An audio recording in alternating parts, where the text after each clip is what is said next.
Aujourd'hui, 1 égale 2.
Mes bien chers geeks, mes bien chères geekettes, quel plaisir de recevoir parmi nous Caroline, qui va venir avec nous présenter le sommaire. Caroline, mesdames et messieurs, magnifique, elle est adorable. Alors Caroline, tu venais pour nous dire qu'aujourd'hui nous allions voir la critique de Assassin's Creed 2 Discovery sur DS, c'est ça? Tout à fait. Ensuite, mon souvenir. Et après, je sais pas, le jeudi, Pirou.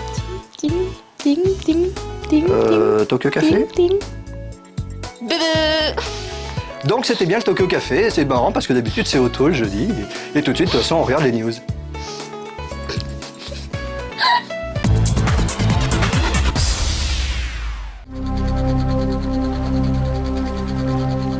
L'un des très bons point and click de la DS, Hotel Dusk, va avoir droit à une suite intitulée Last Window Midnight Promise. Ce deuxième épisode se passe 1 an après les événements d'Hotel Dusk, en 1980, dans la ville de Los Angeles. Le concept du jeu n'ayant pas changé, il faudra toujours inspecter minutieusement les décors pour dénicher des indices, mais également interroger toutes les personnes que vous croiserez en choisissant soigneusement vos questions. Last Window, qui reprend l'esthétique très particulière d'Hotel Dusk, sortira au Japon dès le 14 janvier prochain, toujours sur la portable de Nintendo bien entendu.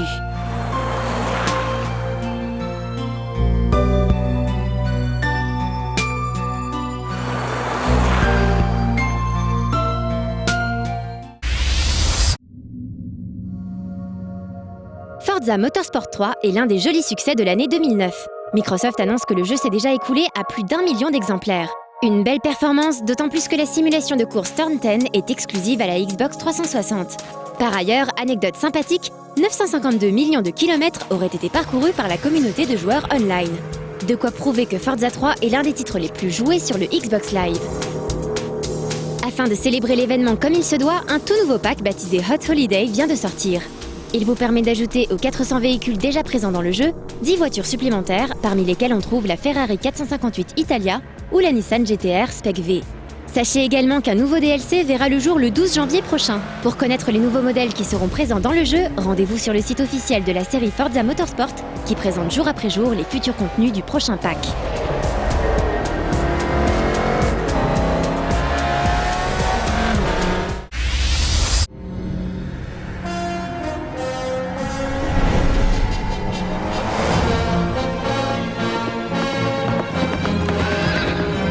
Mercredi dernier, les joueurs de World of Warcraft ont eu droit à une nouvelle mise à jour avec la version 3.3. Intitulée La chute du roi Lich, celle-ci va conclure le scénario de la dernière extension en cours, en permettant enfin aux joueurs de haut niveau d'affronter et de vaincre Arthas en se lançant à l'assaut de la citadelle de la Couronne de Glace. Bien sûr, cette citadelle renferme de nouveaux boss à combattre à 10 ou à 25, qui sont répartis par section. Il faut noter que tout ne sera pas accessible tout de suite, Blizzard ouvrira ses sections au fur et à mesure sur plusieurs semaines. Qui dit nouvelle mise à jour, dit nouveaux objets à récupérer. Et cette fois-ci, c'est l'avalanche. Comme c'est l'usage, un nouveau palier d'armure sera disponible pour toutes les classes, le niveau 10. Mais les joueurs motivés pourront aussi obtenir de nouvelles armes légendaires en suivant des quêtes épiques, Deuil l'ombre et Keldelar. Les joueurs occasionnels, eux, pourront profiter de nouveaux donjons pour 5 personnes, mais aussi d'un nouvel outil de recherche de groupe. Celui-ci permettra pour la première fois que des joueurs de différents serveurs jouent ensemble dans des donjons. Parviendrez-vous à conquérir le trône de glace ? Dark, ancient powers you've enslaved.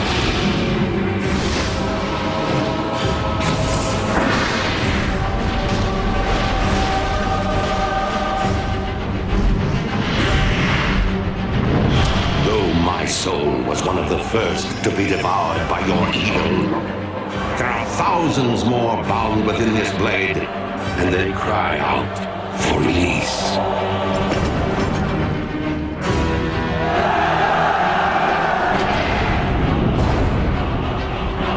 Look now to your defenses, my son, for the champions of justice gather at your gates.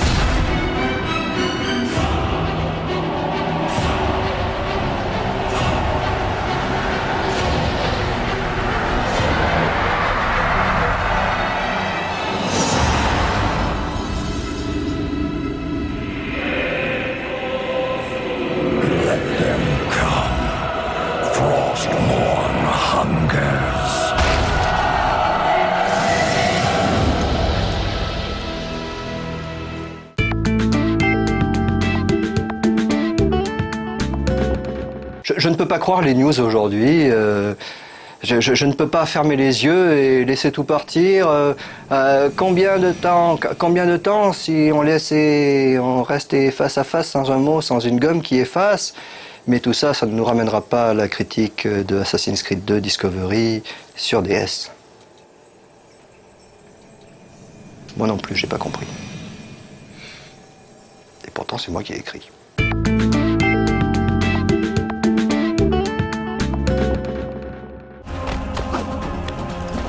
En 2008, le premier Assassin's Creed avait déjà fait l'objet d'une version spécifique à la DS, Altair's Chronicles. Développé par Gameloft, ce titre full 3D avait essuyé pas mal de critiques. Faute à un gameplay perfectible et sans doute à une utilisation mal avisée de la portable Nintendo. Le succès du premier aidant, la sortie d'Assassin's Creed 2 sur PC, PS3 et Xbox 360 s'est effectuée parallèlement à des versions spécifiquement destinées à la PSP et la DS. Si la médiocre version PSP Assassin's Creed Bloodlines reprend le personnage d'Altair pour faire suite au premier jeu, la version DS Assassin's Creed 2 Discovery propose de vivre une aventure parallèle au jeu Next Gen dans la peau d'Ezio. Pour Discovery, Ubisoft a décidé d'abandonner la full 3D afin de proposer un jeu de plateforme action réalisé en 3D mais au gameplay 2D. Un croisement entre Sonic, Prince of Persia et Assassin's Creed 2. Ils ont également changé de studio de développement. En effet, ce titre DS n'a pas été confié à Gameloft, mais à Griptonite Games. Originellement spécialisé dans les jeux Game Boy Color et Game Boy Advance, ce studio a rejoint en 2006 la compagnie multimédia Foundation 9 Entertainment. On leur doit de nombreux titres portables basés sur des licences phares telles que X-Men Wolverine, Spider-Man, Les Simpsons ou encore Harry Potter. Et avec Assassin's Creed 2 Discovery, ils font une nouvelle fois montre de leur savoir-faire sur DS.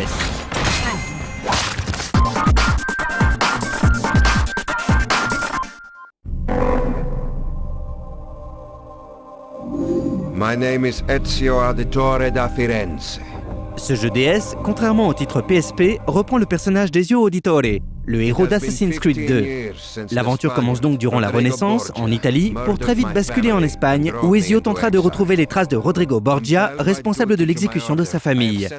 Il croisera sur son chemin ses homologues espagnols de la Guilde des Assassins, traqués par l'Inquisition et les Templiers dont le monde semble nier l'existence. Véhiculé par de minuscules scènes cinématiques in-game, ce scénario n'est finalement qu'un prétexte pour mettre en scène Ezio dans un contexte autre que celui de l'Italie. I am an assassin, as my father and grandfathers were before me.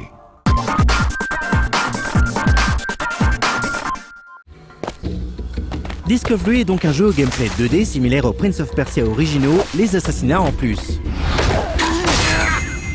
Des tutoriels détaillent au fil du jeu les capacités d'Ezio, reprenant de manière simplifiée celles du jeu Next Gen. Il peut ainsi courir, faire des roulades, grimper un peu partout, s'accrocher à des corniches, se planquer derrière des endroits adaptés, des tonneaux, des bottes de foin, parer des coups pour ensuite déclencher un combo, combattre à l'aide de son épée et assassiner silencieusement en mode furtif. Le système de contre proposé est double. Si vous parez, il est possible de réaliser un combo en attaquant au moment précis où votre adversaire va porter son attaque. Si vous attaquez et que l'ennemi pare le coup, il est possible de le toucher juste après que les épées s'entrechoquent en réattaquant avec un timing précis. Les boutons X, Y, A et B sont mis à contribution, tout comme les boutons L et R qui servent respectivement à activer le mode furtif et à parer. Le stylet n'est donc pas utilisé, sinon pour prendre sa photo pour les possesseurs de DSi. Celle-ci peut en effet être collée sur les avis de recherche disséminés dans les niveaux, qu'il faut arracher pour augmenter sa synchronisation, c'est-à-dire sa santé. Plus tard dans le jeu, de nouvelles aptitudes se débloquent, comme la possibilité de lancer des couteaux, de tirer un adversaire dans le vide lorsqu'on est accroché à une corniche, ou de stopper les flèches des archers en activant la parade au moment opportun. Plusieurs types de missions sont proposées. Les missions libres, orientées combat-exploration, les missions de poursuite, où Ezio doit fuir à la vitesse de Sonic en tirant parti de ses capacités acrobatiques, et les missions d'infiltration, où le joueur ne peut être repéré plus de 4 fois. On joue sur l'écran du haut, tandis que l'écran du bas est utilisé pour afficher la carte où apparaissent les ennemis, les planques et les objectifs. Malheureusement, cette dernière est bien trop petite, c'est-à-dire trop zoomée pour être réellement utile.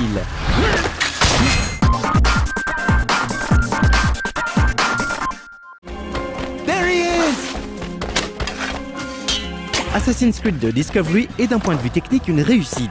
Les décors 3D sont plutôt jolis et variés, tandis que les animations d'Ezio rendent justice aux personnages créés par Ubisoft pour le PC et les consoles next-gen. Malheureusement, le gameplay s'avère non seulement répétitif, mais également bancal. L'un des éléments déterminant la réussite d'une mission est donc les points de synchronisation empochés et le temps. On est donc contraint d'aller vite au risque de tomber d'un précipice, de s'empaler dans un garde ou tout simplement de se faire repérer. Cette incohérence est une source constante de frustration, tout comme les sauvegardes intempestives à chaque fois que l'on arrache un avis de recherche. L'aventure est également assez courte, 4 heures environ, même s'il est possible de rejouer indépendamment chaque mission pour améliorer son score et débloquer 2-3 trucs comme des costumes par exemple. Et surtout, le level design du jeu n'a rien de folichon. En gros, soit vous restez dans les hauteurs pour jouer les acrobates, soit vous restez au sol pour jouer les assassins plus ou moins silencieux. Cet Assassin's Creed 2 DS est donc une réussite technique desservie par un gameplay bancal et peu approfondi. Il reste néanmoins bien supérieur à son prédécesseur sur DS. If they don't exist, they won't be able to save you.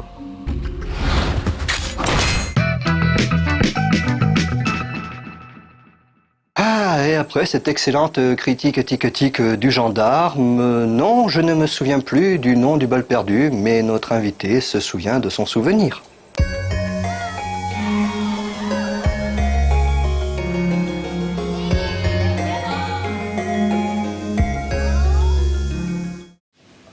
Je crois que définitivement c'est le tout premier jeu que j'ai eu sur ma toute première console qui était Mario Bros sur la NES, tout simplement, parce qu'à l'époque il n'y avait pas de sauvegarde, donc il fallait foncer du début à la fin pour arriver à finir le jeu.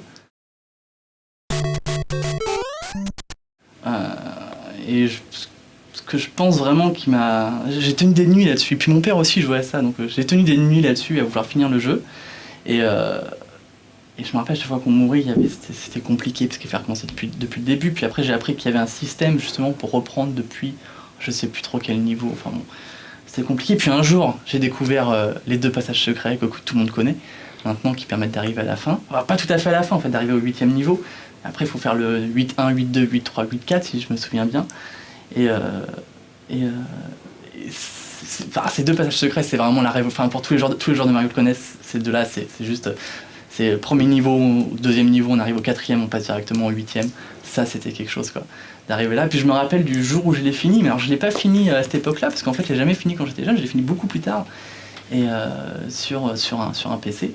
C'était finalement super simple. J'ai passé des heures, des nuits là-dessus, je me rappelle, jouer dans ma salle de jeu la nuit à essayer de finir ce jeu. Et finalement, j'ai pu finir le jeu, mais peut-être 10 ans plus tard, quoi. 10 ans plus tard, et à une vitesse phénoménale. On le finit en 5 minutes maintenant le jeu. C'est incroyable.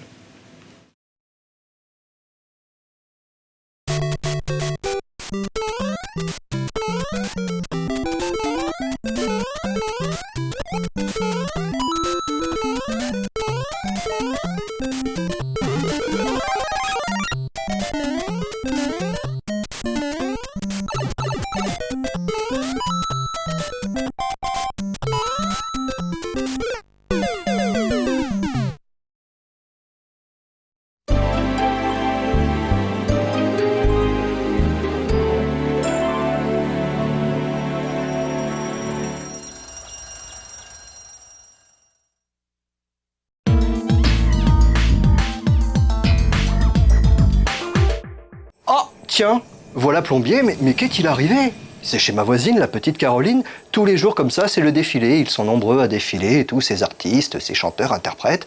Nous retrouvons tout de suite Otto.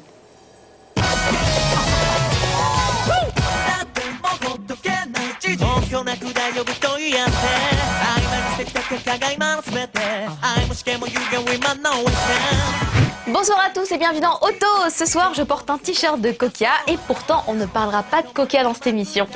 Caro, t'as pas un peu repris le même plateau que la semaine dernière là? Si, enfin tu sais, c'est le concept du running gag. D'accord, c'est pas tellement une blague, mais... D'accord, ok. Enfin, non, de toute façon, c'était pas censé être drôle. C'est pas grave, non mais c'est pas grave. Hein.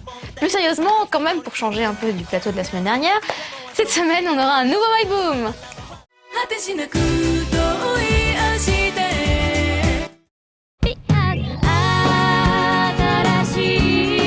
On commence les releases avec une bonne idée cadeau pour Noël. Le pack collector Kokia Collection 2. Je vous rappelle qu'il contient les 3 albums suivants, Fairy Dance, Kokia Akiko Balance et Akiko Kokia Balance.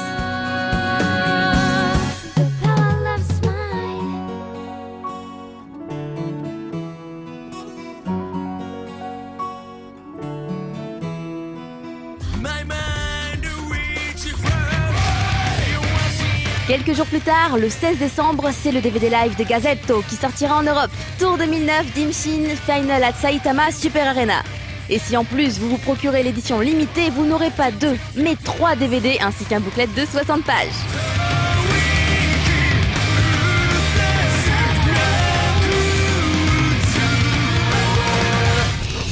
On s'envole en janvier 2010, moment de la sortie du premier album du groupe de visu Kodiak. L'album s'appelle Shinra Bansho Setsuri et contiendra dans son édition européenne le clip de Kimi ni Furu Zetsubo no Ame. En février, Gary sortira officiellement Tokyo Soldier en France. Ce mini-album électro-rock est très efficace et dynamique, de quoi mettre de l'ambiance dans sa chambre et d'imiter Yolo sur scène.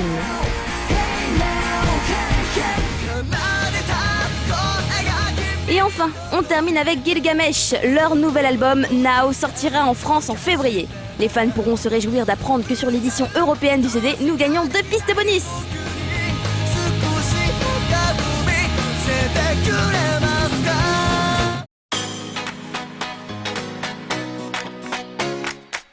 On commence le seul et unique pick-up de l'émission, donc le single sélectionné parmi les sorties de la semaine avec Mamoritai White Wishes, le nouveau et 29e single de Boa. Ce single est sorti en 3 éditions, une simple, une CD plus DVD et une Tales of Graces. Et la raison est simple. Mamoritai White Wishes est la chanson thème du nouveau Tales of, à savoir Tales of Graces sorti sur Wii le 10 décembre au Japon. Concernant la chanson en elle-même, c'est une jolie balade hivernale qui fait un peu penser à Noël. Boa en avait fait d'autres par le passé comme Medikuri et Winter Love. Mamoritai White Wishes deviendra sûrement un classique dans le répertoire de Boa.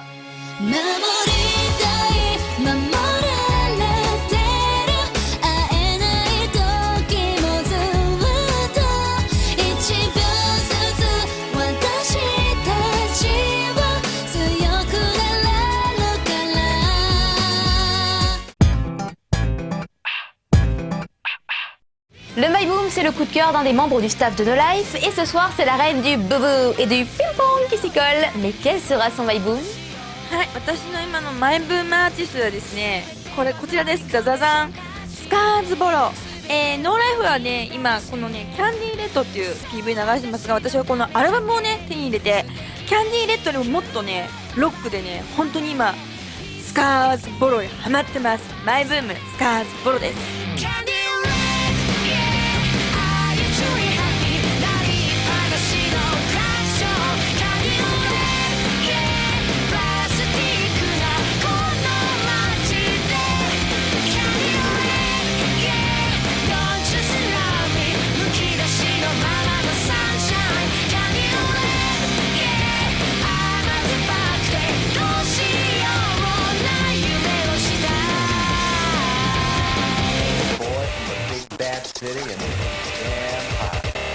Ça y est, c'est la fin de l'émission, il est temps maintenant de parler des nouveautés qui arriveront à l'antenne juste après le J-Top samedi soir. Et cette semaine, entre autres, nous aurons Baguette Bardot, un nouveau clip de Baguette Bardot avec Contact. Nous aurons également Vision in My Head de Monoral, Asadoya Yunta de Omodaka, également le nouveau HP pour lequel vous votez toutes les semaines sur le forum de No Life. Et enfin, School Food Punishment, Futuristic Imagination. Futuristic Imagination qui est en fait le premier single en major du groupe, donc je suis super contente de l'avoir. Voilà, donc plein de beaux clips pour lesquels voter, donc n'hésitez pas, n'attendez plus, votez pour le J-Top, c'est important. Je vous dis à la semaine prochaine, gros bisous, bye bye.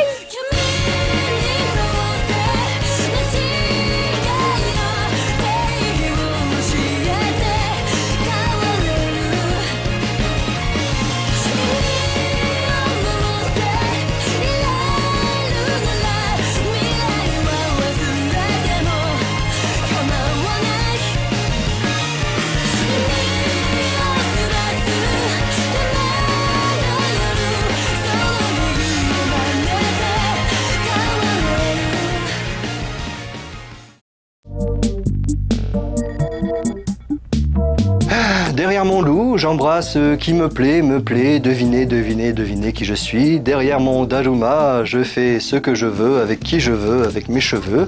Et même des gros bisous à tous les geeks, à toutes les geekettes aussi, oui bien sûr.